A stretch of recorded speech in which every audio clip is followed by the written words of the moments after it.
them out of lane with the mana burn. So it's actually deceptively good. I completely agree with you. It's, you know, there are just some heroes, and we've talked about it in different laning situations before. There are some heroes that feel really crappy if you take a passive approach, but if you just say, I'm going to man up and you're going to fight me one way or the other, and I'm going to play on top of you, they can just suddenly run you out of lane, and you wonder where all your regen went and why you have no mana. And Anti-Mage is exactly an example of that. Like, whenever, if you just want to come to lane, be baby sad, and kind of hang around, and then run forward, get a last hit, take 2 or 3 auto attacks and harassment, then fall back, you're going to get whittled down. You're going to feel weak in lane. But if you want to, and as you said, with especially with a hero like a Skywrath who can spam already, who can keep heroes relatively low, and who has a very nice slow, Anti-Mage can just man up early on, try to get an early Poor Man's, an early set of Brown Boots, and it's really hard to deal with that unless you are really well equipped. Yeah, another hero that's really good is like Crystal Maiden. It's another hero that has good damage to his slow. It's AoE, relatively low cooldown, low mana cost. Rubik is actually the last pick up here for IG, so that's probably going to be Chuan's hero. That tells me it is going to be a core Jakiro. Probably in the off lane. They could go aggressive with it, like Jakiro, Rubik, Ogre, have Lycan solo mid, and then Razor solo bottom, presumably against the Tidehunter. That would work quite nicely, and that's probably what they're going to do. Yep. I was actually thinking the same thing. As soon as the Rubik came out, that's a really nice lane to just wear a Tidehunter out. And again, any aggressive tri-lane with a Jakiro at the front of it has a twofold advantage. Being able to wear down supports, and obviously Tide's a little tankier in that, but you'll be able to wear him down with Liquid Fire. But more importantly, if you get him back and to the point he can't really contest the lane, you can just slowly take a tier 1 down. It's not even that slow. You're talking 3-4 waves at most if you've got some auto attack damage in your lane as well. And you can wear that tier 1 down and force a reaction, break apart the lane. For DK though, they grab themselves a, which is an interesting pick, I think.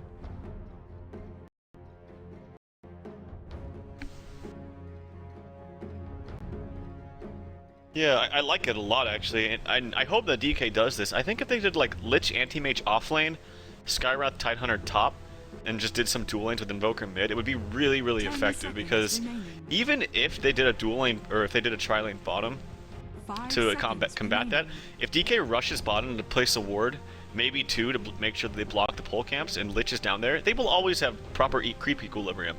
There's nothing that they can do, unless, of course, they counter the ward. Nope, they're not going to do that though, so I'm just not even going to talk about that. But if they did that, I think it would have been pretty nice, because an aggressive tri-lane I don't think could really kill a Skywrath Tide. But yeah, again, I'm going to shut up because it is going to be Anti-Mage top. He's actually rushing top with a ward, hasn't bought any items just yet, so he's bought something on the courier. Let's see, wait. I'm going to reconnect real quick, so go ahead and do Radio Dodo. Okay, yeah, Anti-Mage is running up there. They bought 2 couriers! They definitely did. Before I'm going to show this real quick before I reconnect. Look, there's 1 and there's 2. So, all right, all right, go ahead.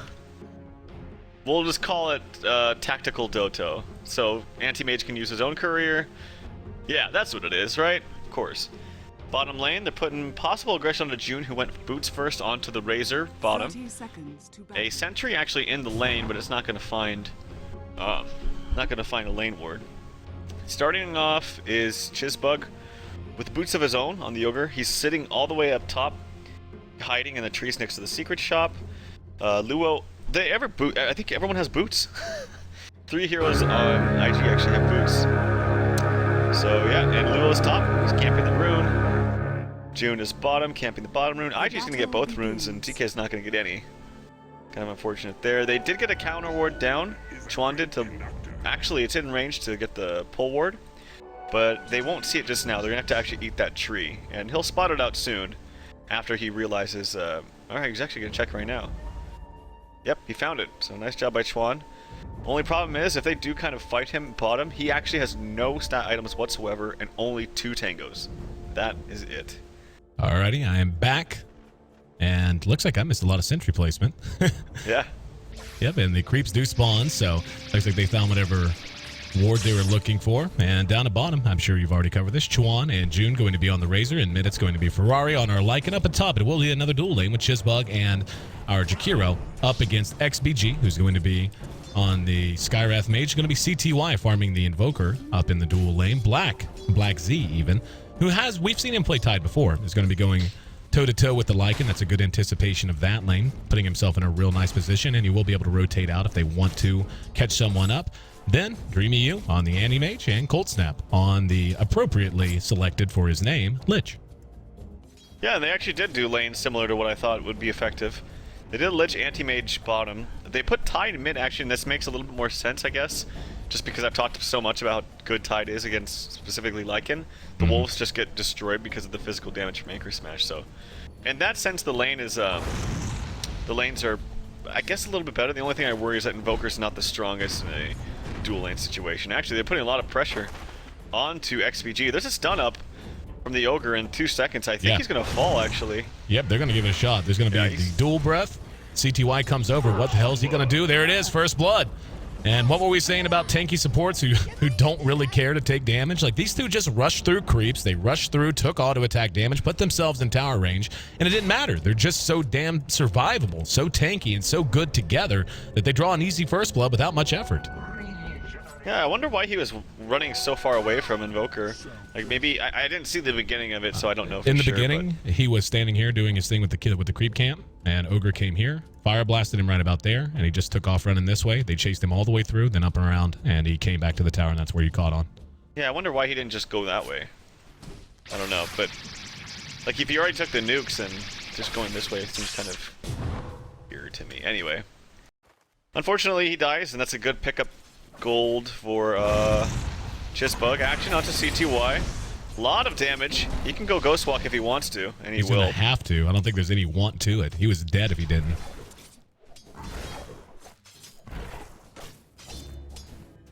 And, I mean, just looking at these lanes, man, like, this is...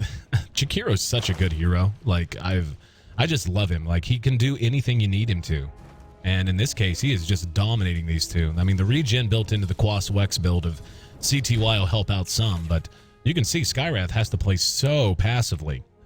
And down at bottom, they're actually doing a pretty damn good job of keeping Dreamy U from getting a whole lot. June's not farming as well as I would have thought, though. He's sitting now at 9 CS to the 6 of the Anti-Mage. Would have thought he'd be a little bit higher.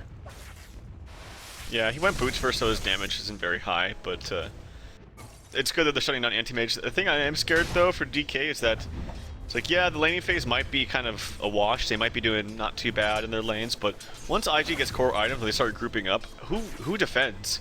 Yeah. The only hero that can defend is Invoker. And maybe the Tide when Tide gets a blink, but Anti-Mage can't defend, Lich can't defend, Skywrath is really bad defending. Cold Snap taking a little bit of right click, and June might kill him. Yeah, they get the kill with the plasma field. As Chuan got the lift just as he popped the static link, sucked enough damage, and suddenly 2-0 IG. And I think IG is just flat winning the laning phase, man. I don't think this is going to be much of a wash. Like, this is looking good in both lanes. Yeah, it's not looking too good in the laning phase, and again, I think the point still stands is that DK is going to have a lot of trouble once they start grouping up. Like, once Luo gets level 5 and they just start going together with the Lycan Wolves, or even split pushing, like, I just don't think they have any business defending. Mm-hmm. It is worth mentioning that this is tantamount to an elimination match for DK. If they... Oh, hang on. XBG, yeah, they're just going to kill him. They can't possibly output enough damage to kill either of these heroes. And CTY even contributed with a Cold Snap that time. Like, they just don't have enough damage to bring one of them down when they focus fire him. And look at this. And Racer's going to get another kill down at bottom while I'm watching the Do here. And there's going to be another pop of Liquid Fire. He's just being worn to nothing. Yeah, and I don't think he has... Yeah, he's all out of regen. His only regen is the 2 into Quas. She might have to pump a third one in. Nope, he actually goes Wex. Okay, so his regen isn't going to be that high. And, yeah, the Tide isn't even doing that much better than the Lycan. Like, Lycan's hitting some CS, going into the jungle when he can't farm. And he's got some... Yeah, he's got 25 to the 28 of Tide. So he's not even doing that much better in mid. And that's the lane that they really needed to win, too. Well, the big issue is, and you've talked about this in other situations, Radiant side has just much easier access to their jungle, much quicker access. So Ferrari just comes up and goes, no, I don't need to sit and get Anchor Smashed and not be able to CS. I'll just go jungle really fast because I'm level 6 already. And that's what he's been doing. That's why he has as many CS as he does. And Tide is tops on the board, so you got to give him credit for that. But just look how much longer and how much more arduous a journey this is into the jungle for Black Z. He's going to go and he's going to try to stack, and then he's going to come back and anchor smash. But the Lycan is going to make good use of this, and we actually see Dreamy U just abandoning that bottom lane. Probably the right call. Yep, let Tide just go farm the jungle and let Dreamy U in mid. And he's not going to really die or take too much pressure from the Lycan, so...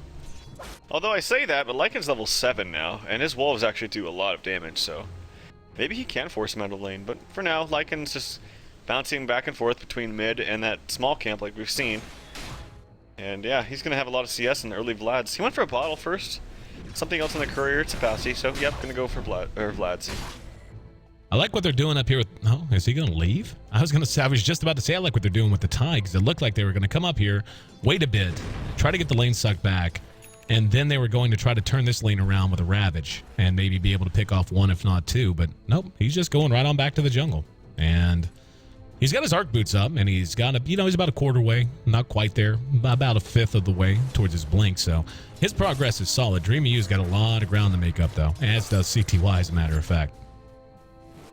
Yeah, there is one okay thing with the anti-mage pick, is that if they weren't planning on defending anyway and contesting the tower push, which it's going to come in like 5 minutes, I'm feeling it. Like Vlad's is going to come up, Luo's going to be level 7 pretty soon, and then the push is just going to be inevitable. So if DK was already planning on like not drafting heroes that could fight this early, then it's okay to go greedy and just say, okay, we're not defending anyway, so why not pick someone that's going to maximize the farm while not defending, like anti-mage. Like I see where they're coming from with that. Yeah, is it a good idea though? I mean, yeah, I don't know. I don't think so, but I'm just trying to justify maybe what they're thinking.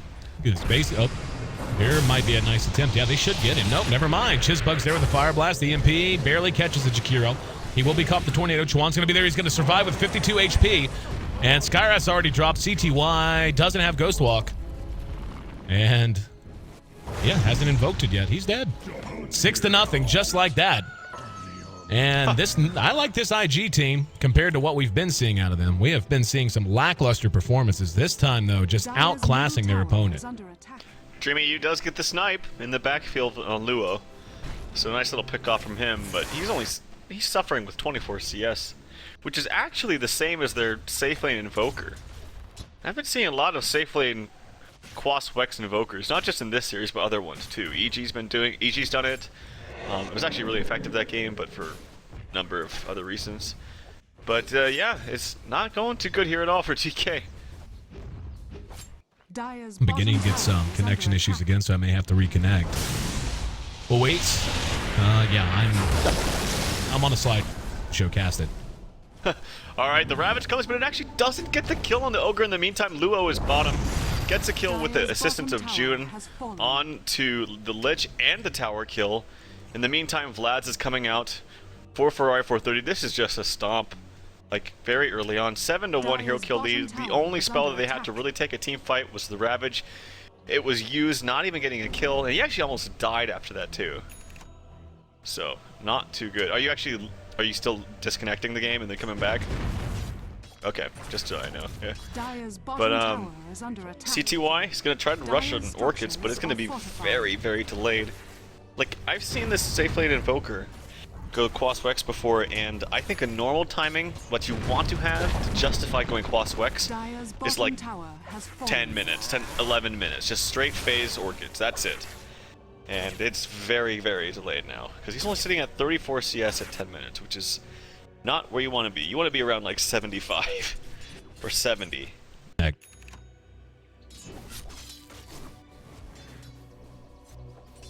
Okay. And yep, here comes more push. Luo just chunking the mid tower with level 4 liquid fire. Yep, does it again. It's funny because the cooldown is actually less than the duration. It's kind of funny how it overlaps right there. Oh, I know. Well, it just the hero needs to be like. I'm getting to the point where I honestly think he's a little OP, like legitimately. That's not a term I use much, but he's just so good in so many ways. And it's hard to believe because, you know, he got buffed up some, but he just kind of sat and was like, yeah, pocket Jakiro pick. Now he's picked all the time. It's just the liquid fire. I think they need to put mana cost on it or something. Like his other abilities don't really cost that much mana anyway compared to what his mana pool is. Yep. He's got 700 mana. 750 mana with the Staff of Wizardry, but Yep, still chunking that tower. They actually smoked into Roshan with Ferrari. He had a double damage. Faded just as he went in there, though, so... I still don't think they know. Even if they didn't smoke, they wouldn't have known, because they actually have no wards around the area. Chisbug tried to get the stun on the Skywrath. He's going to try it onto the Anti-Mage instead. Anti-Mage blinks in, but they're going to pursue this. Yep, they've got him. He can blink in 1 second. They got to live, and they don't have the damage. He's out. Maybe. What? Did he still cold snap? No, he had blink. Yeah, he's stuck again. Chisbug's going to find him. Oh, it is so close. In the meantime, Lycan brings down Roshan. And this tier 1 not going to be standing for long, as it only has 220. Oh, Chuan, no, he blinked to the right side. Oh yeah, by the way, their tier 2 is right there. That's dead. I didn't even know that. Oh, hi tier 2. Yeah, that's bad on me, but my god, that's very fast. Yeah. Well, this is what we expected. And this is, you know, before I had to reconnect, that's kind of what the discussion we were having is, oh, you want to go greedy because we expect them to push and we're just not going to try to defend that much. Well, that means you better greed good, and you better not have an anti-mage who is below the bottom, who is in the bottom half of the CS chart, or it's just not going to work. Up at top, we're going to have Luo in some trouble. Wow. CTY just shanked his Tornado EMP combo, and Luo gives him a parting gift of a dual breath. So things just continue to get worse and worse for DK. They just can't seem to get anything going, man. Like they can't. They can't. Usually, even by now. Wow, Courier just died. Where did that happen? My guess is from Lycan somewhere in mid, but nope, right here. Oh, what's it? How's it dying there? Razor, perhaps? I don't know. I couldn't tell you. I'm gonna guess so. But at any rate, I think the point is made. DK is hurting. Holy crap! Look at the net worth chart. They're behind 10,000 gold at 13 minutes.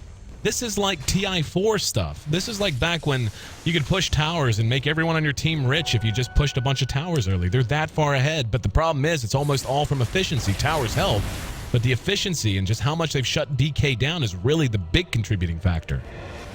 Yep, and Ferrari 430 has an Invis, and the Aegis, they can just 5-man. And this is a 4 protect 1 for Ogre Mage. No, never mind, he's actually coming top. So he wants to get in the action. He's 2-0-2, he's got 1 level of the Bloodlust. And Yules with 1,400 gold up onto Luo. No blink on Black Z either, he's going mech. I hate that.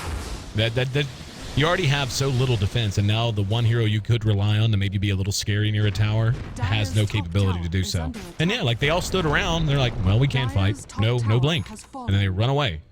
And IG, I think, can really run to the Ancient right now. I agree. Like, I seriously think they could stay in this top lane and end the game at the Ancient in about 5 minutes. I do understand him not wanting to get blink, though, because, like, I don't think that they have any sort of damage, even if he does blink in and go. I think the only absolute shot they have is he starts diving their tier 4s, and then he turns it with, like, a mech and then a big EMP tornado or something. But yeah, no, this game is over. Like, I'm not usually one to call it early, but there's nothing. They just killed the Anti-Mage.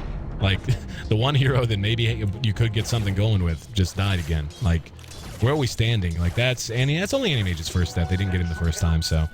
But, yeah, Chuan is playing with a vengeance, man. He played awful the last time we saw IG in action, and there's another kill just because that's what you do. You just get kills with everyone. But he played awful the last time we saw them in action, and today this is the Chuan I think everyone expects when they read his name on the roster. Yep, he's got Ghost Walk. I love watching Rubik players that are really fast with their spell stealing and on top of their game. He's going to find Invoker. He's not going to find Invoker. He's going to go top. And yeah, I agree. I actually think they could literally just go throne it. Like, hit the tier 3 tower, kill it, and don't even hit the rags, and just thrown it 15 minutes right in front of their faces. If they just wait for, like, another 400 gold on Ferrari, he'll have a beak. Oh, jeez. If they just wait for another 400 gold, like, basically this tower, Ferrari's going to have a BKB, and they will literally not be able to kill him. He could stand still, and they would not be able to kill him for a long time. Black Z dead, never got Ravage off. Double kill for Ferrari. He's going to die. Oh, my God. Call it, man. This is brutal. I think we're done. The Ice Path into Macro Pyre into everything. Luo might die here.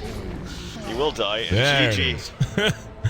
Well, without a doubt, the biggest stomp we have seen in D2L Eastern play to date. And I just realized that, whatever. The overlay wasn't properly where it should be because I hit the wrong button. But it doesn't matter because this game's completely over. Like, it is completely done.